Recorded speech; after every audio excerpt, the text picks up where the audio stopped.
High friends, আমি Shovan. Welcome to my YouTube channel. এখন আমি বরবাদ মুভিটাকে নিয়ে কথা বলবো, যেই মুভিটা দেখে রীতিমতো আমি ছিটকে গেছি। এবং এখানে কিন্তু শাকিব খানের পারফরমেন্স নো ডাউট ভালো। তুফানের থেকেও কিন্তু এখানে শাকিব খান অনেক অনেক ভালো কাজ করেছেন। শাকিব খানের এখানে নাম থাকে আরিয়ান মির্জা, এবং তিনি প্রথম থেকে শেষ অবধি প্রায় মানে তার স্ক্রিন টাইম সব থেকে বেশি, এবং লিড কাস্টে তো রয়েছে।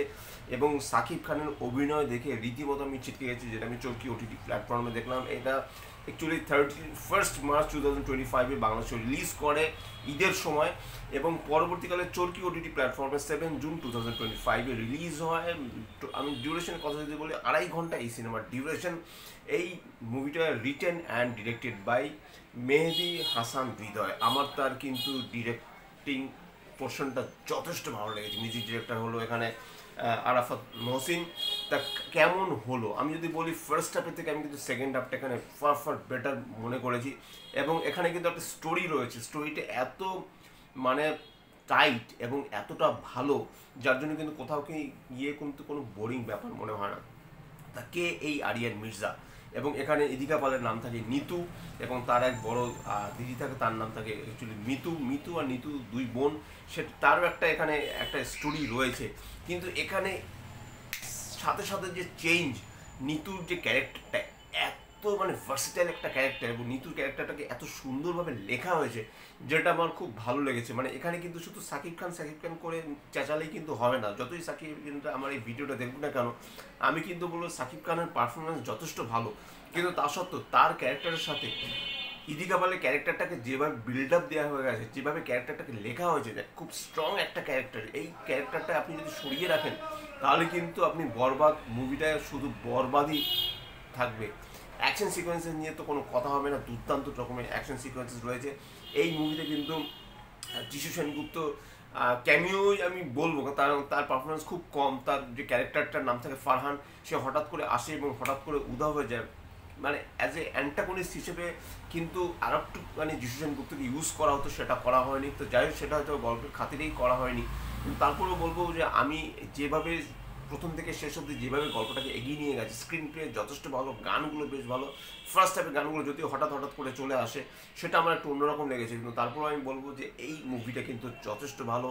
অবশ্যই মাস্ট ওয়াচ একটা ফিল্ম, এবং শাকিব খানের ক্যারিয়ারের অন্যতম সেরা ছবি কিন্তু বরবাদ। তাণ্ডবের কথা এখন আমি বলতে পারবো না, যেহেতু আমি তাণ্ডব আমি দেখিনি। বা এদেশে যেহেতু রিলিজ হবে, এসবিএ যেহেতু প্রোডাকশন হাউস রয়েছে, অতএব এসবিএ এই দেশের হলে, বাংলা ওয়েস্ট বেঙ্গলের হলে তো অবশ্যই নিয়ে আসবে। তারপর নিশ্চয়ই হইচই ওটিটি প্ল্যাটফর্মেও তাণ্ডব মুভিটা আমরা দেখতে পাবো। যারা হলে দেখতে পাবে না, তারা নিশ্চয়ই হইচই ওটিটি প্ল্যাটফর্মে গিয়ে সেটাকে দেখতে নিতে পারবেন। তো যাই হোক, আমি সেই দিকে যাচ্ছি না। আমি এবার বরবাদের প্রসঙ্গে আসি। অ্যাকশন সিকোয়েন্সগুলো মারাত্মক রকমের। যে যতই বলুন না কেন সস্তা অ্যানিমেল, এটা মোটেও সস্তা অ্যানিমেল হয়নি।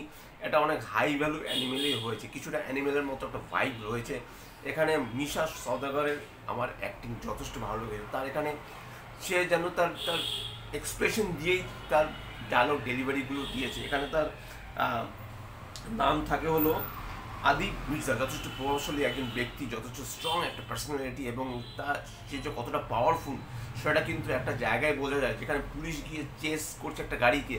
যখন গাড়ি থেকে শাকিব খান নামে, তখনই কিন্তু বোঝা যায় যে কত বড় সে পাওয়ারফুল বাড়ির ছেলে।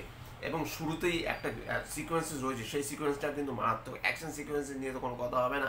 রীতিমতো এখানে ব্রুটালিটি কিন্তু দেখানো হয়েছে। কোনো বাচ্চাদের নিয়ে কিন্তু এই বরবাদ মুভিটা ওটিটি প্ল্যাটফর্মে, প্লিজ চরকি ওটিটি প্ল্যাটফর্মে দেখবেন না। এছাড়া শ্যাম ভট্টাচার্য, দিল্লুরের অ্যাক্টিংও আমার বেশ ভালো লাগে। দিল্লুর এখানে নাম থাকে। এছাড়াও রয়েছে রিয়া সেনগুপ্ত, আমি তো বললাম মৃত্যুর ক্যারেক্টারটা। ফজলুর রহমান বাবু রয়েছে একটা ক্যামিও রোলে, তার এখানে নাম থাকে হলো সবুজ মিয়া, তার অ্যাক্টিং আমার ভালো হয়েছে। মামুনুর রশিদ আছেন নাবেদ খানের চরিত্রে। এছাড়া শহীদুজ্জামান সেলিম আছে, কাজী হায়াত রয়েছে। ইন্তেখাব দিনারের অ্যাক্টিংটা আমার বেশ বেশ ভালো লেগেছে। তার এখানে না থাকে শিহাব, সে এখানে সাকিবের যে ক্যারেক্টারটা, মানে আরিয়ান মির্জার মামার ক্যারেক্টারটা এখানে প্লে করে। তা আমার কিন্তু সব থেকে ভালো লেগেছে যে এই মুভির একটা স্টোরি রয়েছে, স্টোরিটা যথেষ্ট স্ট্রং। এবং এই মুভির স্টোরি স্ট্রং হওয়া মানে ভালো হওয়ার জন্য কিন্তু মুভিটা অনেকটা চলে গেছে, বাংলাদেশে সুপার ডুপার হিট হয়েছে, ব্লকবাস্টার তকমা পেয়েছে। শুধু বরবাদ শুধু বাংলাদেশও নয়, মানে ওয়ার্ল্ড ওয়াইড কিন্তু কালেকশনটাও ভালো, এবং ওয়ার্ল্ড ওয়াইড জুড়ে রিলিজ দেওয়া হয়েছে, যেটা কিন্তু সব থেকে ভালো। এবং সাকিব খান সত্যি যে তিনি বাংলাদেশের মেগাস্টার, সেটা কিন্তু তিনি প্রমাণ করে দিয়েছেন এই বরবাদ মুভির মাধ্যমে।